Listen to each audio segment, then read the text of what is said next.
Reference निर्देश किसी भी न्यायालय के निर्णय अथवा आदेश से पीड़ित पक्षकार को उस निर्णय या आदेश के विरुद्ध अपील करने का एक महत्वपूर्ण उपचार प्राप्त होता है और इसका मुख्य उद्देश्य होता है ट्रायल कोर्ट के डिसीजंस के अगेंस्ट में या ट्रायल कोर्ट के डिसीजन की त्रुटियों को दूर करना। आदेशों की जो भी आर्डर हुए हैं उनकी त्रुटियों को दूर कर पीड़ित पक्षकार को राहत देना। अपील पीड़ित पक्षकार को राहत देने वाला एक माध्यम है। अपील कल पढ़े अपन। पीड़ित पक्षकार को राहत देने वाला एक माध्यम है। ठीक इसी प्रकार एक उपचार और भी है जो पीड़ित पक्षकार को राहत देता है, वह है निर्देश। 395 निर्देश से अभिप्राय मीनिंग ऑफ रेफरेंस। निर्देश से अभिप्राय किसी मामले के अधीनस्थ न्यायालय द्वारा उसके ऊपर के न्यायालय को अग्रसर करना है। यह हाई कोर्ट द्वारा ही हाई कोर्ट को ही किया जाता है, लोअर कोर्ट से हाई कोर्ट। तो इसका उद्देश्य क्या रहता है कि किसी भी मामले में हाई कोर्ट का मार्गदर्शन प्राप्त करना। हाई कोर्ट उसमें क्या हमको गाइडलाइन देते हैं, क्या करते हैं, ये निर्देश है। कब दिया जाता है, कब किया जा सकता है, तो ये दो अवस्थाओं में किया जाता है। किसी अधिनियम, अध्यादेश या विनियम की विधि मान्यता के बारे में कोई प्रश्न अंतर्निहित होने पर, अंतर्ग्रस्त होने पर। दूसरा, अन्य मामले में यदि विधि प्रश्न अंतर्ग्रस्त है। विधि का प्रश्न और तथ्य का प्रश्न आप लोग लीडिंग केस में पढ़ते होंगे। तो 395 की उपधारा 1 है, वो क्या कहती है? जब न्यायालय के समक्ष लंबित किसी मामले में किसी अधिनियम, अध्यादेश या उसके उपबंध की विधि मान्यता के संबंध में कोई प्रश्न अंतर्ग्रस्त होता है और उसके बारे में उस न्यायालय को समाधान हो जाए कि ऐसे प्रश्न का विनिश्चय किया जाना जरूरी है जिसके बारे में उस न्यायालय का यह मत है कि अधिनियम, अध्यादेश, विनियम या कोई भी उपबंध अविधि मान्य है, जिसका कि प्रवर्तन नहीं किया जा सकता, तो उस उच्च न्यायालय द्वारा उसे अविधि मान्य घोषित जब तक नहीं किया जा सकता तब तक कि उसको हम भी विधि मान्य नहीं मान सकते। तो अधीनस्थ न्यायालय वह न्यायालय है जो ऐसी अवस्था में न्यायालय अपने मत और आधारों का उल्लेख करते हुए ऐसे मामलों को विनिश्चय के लिए हाई कोर्ट को निर्देशित करेंगे। और उच्च न्यायालय को ऐसा निर्देश केवल इसी धारा के तहत ही दिया जाता है और इस धारा के अंतर्गत दिया हुआ निर्देश तब तक नहीं माना जाएगा जब तक कि मजिस्ट्रेट ने स्वयं अपनी राय को प्रकट नहीं किया हो। अपनी राय को प्रकट करना भी जरूरी है कि ये क्यों अविधि मान्य है। तो इसकी उपधारा 2 क्या कहती है? यदि सेशन कोर्ट या महानगर मजिस्ट्रेट के समक्ष लंबित कोई मामला है तो कोई विधि के प्रश्न अंतर्ग्रस्त होने, क्वेश्चन ऑफ लॉ, और उसके बारे में उस न्यायालय की यह राय है कि ऐसे प्रश्न का विनिश्चय उच्च न्यायालय द्वारा किया जाना आवश्यक है, तो उस मामले को विनिश्चय के लिए उच्च न्यायालय को निर्देशित कर सकेगा। अब उपधारा 3 क्या कहती है? सब सेक्शन 1 या 2 के अंतर्गत यदि कोई मामला विनिश्चय के लिए हाई कोर्ट भेजा जाता है तो तब जब तक हाई कोर्ट विनिश्चित नहीं कर देता तब तक उस मामले में के अभियुक्त को कारागार में भेजा जाएगा, यानी कस्टडी में रखा जाएगा, और सुनवाई की तिथि पर उपस्थित होने की जमानत पर छोड़ा जा सकेगा। 2 स्थिति होती है, या तो जेल भेज दिया जाएगा या तो उसको नियत तिथि में न्यायालय में उपस्थित होने के लिए जमानत पर छोड़ा जाएगा। अब उच्च न्यायालय के निर्देश की आवश्यक शर्तें क्या क्या है? पहला है, न्यायालय को ये समाधान हो जाना चाहिए कि उसके समक्ष जो लंबित मामला है उस अधिनियम, अध्यादेश या विनियम या उसके अंतर्विष्ट किसी भी उपबंध की विधि मान्यता के बारे में कोई प्रश्न अंतर्ग्रस्त है। ऐसे मामले का आवरण, दूसरा, उस मामले अवधारण उस मामले के निपटारण के लिए बहुत जरूरी है। तीसरी कंडिका, न्यायालय की राय है, न्यायालय का ये मत है कि ऐसा अधिनियम, अध्यादेश, विनियम अविधि मान्य है या अप्रवर्तनशील है। तो ऐसे अध्यादेश, अधिनियम, विनियम किसी उपबंध को उच्च न्यायालय अथवा उच्चतम न्यायालय में अविधि मान्य, अपरिवर्तनशील घोषित नहीं कर दिया गया होना चाहिए। अब अविधि मान्य घोषित नहीं किया है हाई कोर्ट ने, तब तक उसको सेशन कोर्ट हाई कोर्ट को भेजेगी विनिश्चय के लिए। तो ये सारी शर्तें जब पूरी होती है तब ट्रायल कोर्ट ऐसे मामले को उच्च न्यायालय में भेज सकेगा। ये हो गया निर्देश। अब पुनरीक्षण, रिवीजन। किसी भी मामले में, चाहे लंबित मामला हो या डिसीजन हो चुका हो, उच्च न्यायालय या सेशन न्यायालय द्वारा किसी अधीनस्थ न्यायालय द्वारा किए गए प्रोसीडिंग के या डिसीजन या दंडादेश की शुद्धता या वैधता के जांच करना पुनरीक्षण कहलाता है। हम लोग पुनरीक्षण कब करते थे? जब चार्ज लगता था 498A में, 498A में जैसे चार्ज लगता था तो परिवार के सभी सदस्यों को, फैमिली मेंबर, सारे मेंबर्स को फंसा दिया जाता था परेशान करने के लिए। तो इस स्थिति में यदि कोई लड़की जो कलकत्ते में रहती है और केस दुर्ग का है, तो कलकत्ता से वो बार बार परेशान करने थोड़ी आ रही है भाई। और एक चिट्ठी में उसने लिख दिया कि यदि भाभी आप लोग को परेशान कर रही है तो आप लोग इसको किसी अच्छे वकील की सहायता लेके आगे कुछ करो। तो ये तो प्रताड़ना वाली बात नहीं होती। तो इस स्थिति में अपन उस जो कैंडिडेट है कलकत्ता में रहती है फैमिली मेंबर, उसके विरुद्ध आपने चार्ज कैसे लगाया करके पुनरीक्षण में कई बार अपन गए हैं। तो नहीं रहने दो मानी। तो निर्देश में किसी अधिनियम, अध्यादेश या विनियम की विधि मान्यता के संबंध में प्रश्न अंतर्ग्रस्त होता है तो पुनरीक्षण में किसी अभिलेख, निर्णय या दंडादेश की शुद्धता या वैधता के बारे में प्रश्न अंतर्ग्रस्त। आपने चार्ज कैसे लगाया, यहाँ पर चार्ज लगने लायक है ही नहीं कंडीशन। तो पुनरीक्षण लंबित मामलों में भी किया जाता है और निर्णीत मामलों में, जो पेंडिंग केसेस है उसमें भी किया जा सकता है, डिसाइडेड केसेस हैं उसमें भी किया जा सकता है। जबकि निर्देश जो है सिर्फ लंबित मामलों में, पेंडिंग केसेस में किया जाता है। और निर्देश किसको किया जाता है? हाई कोर्ट को। और पुनरीक्षण सेशन कोर्ट को या हाई कोर्ट को, दोनों को किया जाता है। तो JMFC 498A का सुनती थी दहेज प्रताड़ना, तो हम लोग सेशन कोर्ट में पुनरीक्षण करते थे, रिवीजन करते थे। और पुनरीक्षण की प्रक्रिया क्या होगी? Proceeding of revision. क्या होगी? प्रोसीडिंग इसमें होगी। इसमें तो सिर्फ पावर किसको दिया है? हाई कोर्ट और सेशन कोर्ट को। मान लो APPS सिविल जज में आता है कि रिवीजन करने का पावर पहला हाई कोर्ट, दूसरा सेशन कोर्ट, तीसरा JMFC और चौथा ऊपर के और A और B। तो किसको लिखोगे? कौन सा आंसर सही होगा? A और B। मतलब हाई कोर्ट और सेशन कोर्ट को, JMFC को नहीं है पुनरीक्षण की शक्ति। तो 397 से 405 तक के पुनरीक्षण की व्यवस्था की गई है। अब प्रोसीडिंग कैसे होगी? अधीनस्थ न्यायालय से अभिलेख को मंगाया जाएगा। कैसे मंगाया जाएगा? Calling for record from subordinate court. तो पुनरीक्षण शक्तियों के अंतर्गत उच्च न्यायालय या सेशन न्यायालय अपने स्थानीय क्षेत्राधिकार के अंतर्गत जो भी लोअर कोर्ट है जहां ये प्रोसीडिंग चल रही थी, उसके अभिलेख की शुद्धता, वैधता और औचित्य के बारे में कोई डिसीजन, कोई आर्डर या दंडादेश की शुद्धता या अनियमितता में अपना समाधान करने के प्रयोजन से उस अभिलेख को मंगा सकेगा और उसकी परीक्षा कर सकेगा।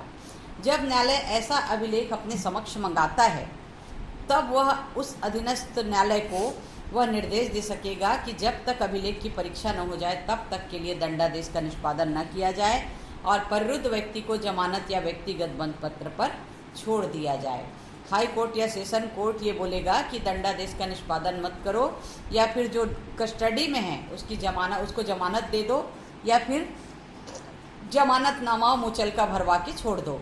तो इस प्रकार 397 जो है हाई कोर्ट को पुनरीक्षण का विस्तृत क्षेत्राधिकार प्राप्त है। आवेदनकर्ता द्वारा यदि एप्लीकेंट द्वारा यदि सेशन कोर्ट के समक्ष कार्यवाही किए बिना प्रत्यक्ष रूप से हाई कोर्ट भेज दिया गया डायरेक्ट, तो हाई कोर्ट द्वारा सुना जाना अवैधानिक नहीं होगा। यदि हमको पता है प्रोसीडिंग प्रॉपर चैनल जाना है सेशन कोर्ट, हम सेशन कोर्ट नहीं गए, डायरेक्ट हाई कोर्ट चले गए, तो सुनवाई को अवैध नहीं माना जाएगा और अवैधानिक नहीं माना जाएगा, उसको भी लिया जाएगा इसमें। तो पुनरीक्षण की शक्तियों का प्रयोग अंतर्वर्ती आदेश की बाबत नहीं किया जा सकता। अंतर्वर्ती आदेश मतलब मजिस्ट्रेट की सुनवाई चल रही है, बीच में कुछ भी हस्तक्षेप कर देना, ऐसा नहीं। Power to order inquiry 398 high court या सेशन न्यायालय मुख्य न्यायिक मजिस्ट्रेट को किसी अभिलेख को 397 के अंतर्गत परीक्षा करने के लिए, या कोई कंप्लेंट केस है तो 203 और 204 की उपधारा 4 के अंतर्गत खारिज कर दिया गया हो, या अभियुक्त को जिसे उन्मोचित कर दिया गया है अतिरिक्त जांच इंक्वायरी करने के लिए अपने अधीनस्थ किसी मजिस्ट्रेट द्वारा ऐसा करने का निर्देश दिया जा सकेगा। लेकिन इसमें भी ये ध्यान रखना है कि कोई भी न्यायालय ऐसे व्यक्ति के मामले जो उन्मोचित कर दिया गया है उसमें जांच या निर्देश की दशा इस दशा में दे सकेगा और इस बात का कारण दर्शित करने पर उसे अवसर मूल चिका हो, अन्यथा नहीं। सामने वाले व्यक्ति को जब उन्मोचित किया गया, डिस्चार्ज किया गया, तो उसको अवसर दिया गया था या नहीं, ये भी बात अपने जांच या निर्देश में लिखेगा। सेशन और अपर सेशन कोर्ट के रिवीजन के power, session court and additional session जजेस पावर ऑफ रिवीजन। जब सेशन कोर्ट स्वयं किसी कार्यवाही के अभिलेख को अपने पास मंगाता है तब वह न्यायाधीश उन सभी शक्तियों का प्रयोग कर सकेगा जिसका धारा 401 और उपधारा 1 में हाई कोर्ट का प्रयोग कर सकता है। ऐसा मामला अपर सेशन न्यायाधीश एडीजे को हस्तांतरित कर दिया हो तो उस पर वही लागू होगा। यदि मामला हस्तांतरित नहीं किया हो तो उस मामले के संबंध में निर्देश देने के लिए सक्षम नहीं होगा। तो जहां किसी व्यक्ति द्वारा सेशन न्यायालय में पुनरीक्षण के लिए आवेदन किया गया है तो वहां सेशन कोर्ट का निर्णय अंतिम माना जाएगा और ऐसे व्यक्ति की प्रेरणा पर पुनरीक्षण के रूप में हाई कोर्ट या किसी अन्य कोर्ट में प्रोसीडिंग ग्रहण नहीं की जाएगी। यदि सेशन कोर्ट में केस चल रहा है तो अदर कोर्ट में नहीं किया जाएगा। 399 और 400, 399 और 400। अब हाई कोर्ट की पुनरीक्षण की शर्तियाँ ये 401 में है। 397 में हम सेशन कोर्ट में कर सकते हैं, 401 में हाई कोर्ट में।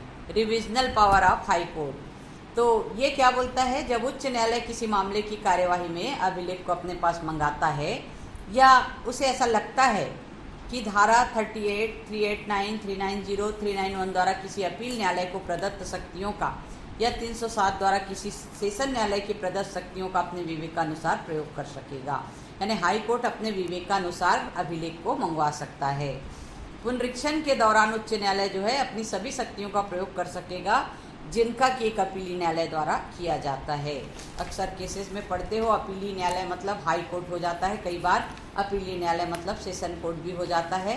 तो उच्च न्यायालय में पुनरीक्षण क्षेत्राधिकार का प्रयोग केवल अपवादजन्य मामलों में ही, जहां प्रोसीडिंग या विधि के किसी प्रश्न पर दोष या त्रुटि है तभी किया जा सकता है। और उसके लिए एक और शर्त है, यदि न्याय पर प्रतिकूल प्रभाव पड़ रहा है उस स्थिति में। तो जहां किसी अधिनियम में किसी अपराध के लिए न्यूनतम सजा का प्रावधान है तो इसके लिए उच्च न्यायालय पुनरीक्षण में सजा में तब तक कमी नहीं करेगा जब तक ऐसा करने के लिए कोई अपवाद नहीं है। तो पुनरीक्षण केवल ऐसे मामलों में किया जा सकता है जिनके विरुद्ध अपील नहीं होती। अपील होती है उसमें पुनरीक्षण नहीं होता है ना। पक्षकारों को सुनवाई का अवसर दिया जाना, 403 सेक्शन। तो पुनरीक्षण न्यायालय को यह विकल्प दिया गया है कि उसके समक्ष जब किसी पक्षकार का आवेदन आता है तो अगले पक्षकार को भी सुनवाई का अवसर दे या ना दे। ये किसके ऊपर निर्भर है, हाई कोर्ट के ऊपर निर्भर है। पुनरीक्षण के दौरान हमेशा वैसे भी किसी भी पक्षकार को सुनवाई का अवसर दिया जाना आवश्यक नहीं है। ऐसा किए जाने से प्राकृतिक न्याय के सिद्धांतों का उल्लंघन नहीं माना जाएगा। यदि पुनरीक्षण किए हो तो उसका वकील खड़े होकर वो आर्गूमेंट कर लेता है, पक्षकार का उपस्थित होना जरूरी नहीं है। लेकिन यदि पुनरीक्षण न्यायालय द्वारा दिया गया आदेश ऐसा है कि अभियुक्त या उसके किसी अन्य व्यक्ति पर प्रतिकूल प्रभाव पड़ रहा है, तब ऐसा आदेश तब तक नहीं दिया जाएगा कि स्वयं पक्षकार या अपने अधिवक्ता के माध्यम से अपना बचाव किए जाने या सुनवाई का अवसर नहीं दिया गया, तब तक उसमें आदेश नहीं दिया जाएगा। अब है अपील और पुनरीक्षण में क्या अंतर है। अपील एक विधिक अधिकार है। कोई भी व्यक्ति विधि के या तथ्य के प्रश्न पर अपील कर सकता है।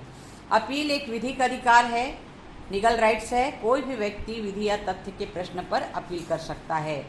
पुनरीक्षण न्यायालय की विवेकाधीन शक्ति है। न्यायालय अपनी शक्ति का प्रयोग भी कर सकता है या नहीं भी कर सकता। पुनरीक्षण के अंतर्गत केवल न्यायालय का ध्यान केंद्रित किए जाने का अधिकार है।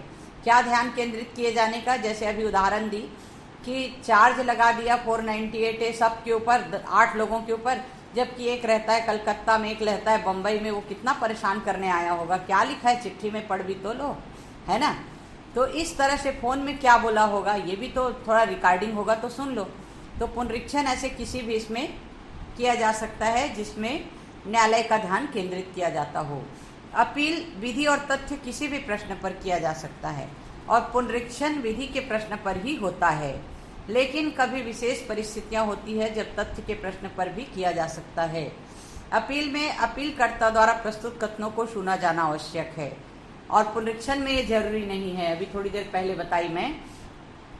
अपील में उच्च न्यायालय द्वारा न तो दंडादेश में वृद्धि की जाती है और न ही क्षमा प्रदान किया जाता है अपील में, लेकिन पुनरीक्षण में दोनों बातें हो सकती है। उच्च न्यायालय अपील के अंतर्गत उन्मोचन को दोष सिद्धि में परिवर्तित कर सकता है। यदि डिस्चार्ज किया है तो उसको सजा दे सकता है, लेकिन पुनरीक्षण में ऐसा नहीं किया जा सकता। आपराधिक अपील में हस्तक्षेप करने की न्यायालय की विस्तृत शक्तियां हैं। आपराधिक अपीलों में आपराधिक मामलों में अभियुक्त की दोष सिद्धि से यदि संतुष्ट नहीं है तो उच्च न्यायालय उसमें हस्तक्षेप कर सकता है। और पुनरीक्षण में न्यायालय की जो शक्ति है, जो पावर है, वो अत्यंत लिमिटेड है, सीमित है।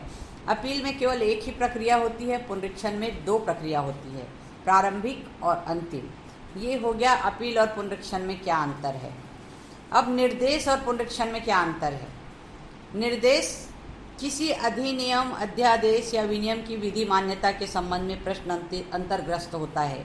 निर्देश में किसी अधिनियम, अध्यादेश, विनियम के विधि मान्यता के प्रश्न अंतर्ग्रस्त होते हैं। कोई एक्ट में यदि विधि मान्य नहीं है कोई बात, या ऑर्डिनेंस में या रूल रेगुलेशन में, तो इस पे निर्भर करता है निर्देश।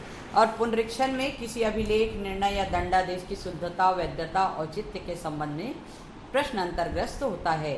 निर्देश केवल लंबित मामलों में होता है, पेंडिंग केसेस में होता है, और पुनरीक्षण रिवीजन जो है पेंडिंग और डिसाइड दोनों केसेस में होता है। और निर्देश केवल हाई कोर्ट को ही किया जाता है और पुनरीक्षण हाई कोर्ट और सेशन कोर्ट दोनों के द्वारा किया जाता है। ये हो गया अपील और पुनरीक्षण निर्देश। ये आज का लेक्चर यहीं पर ख़त्म। कि आगे बढ़ें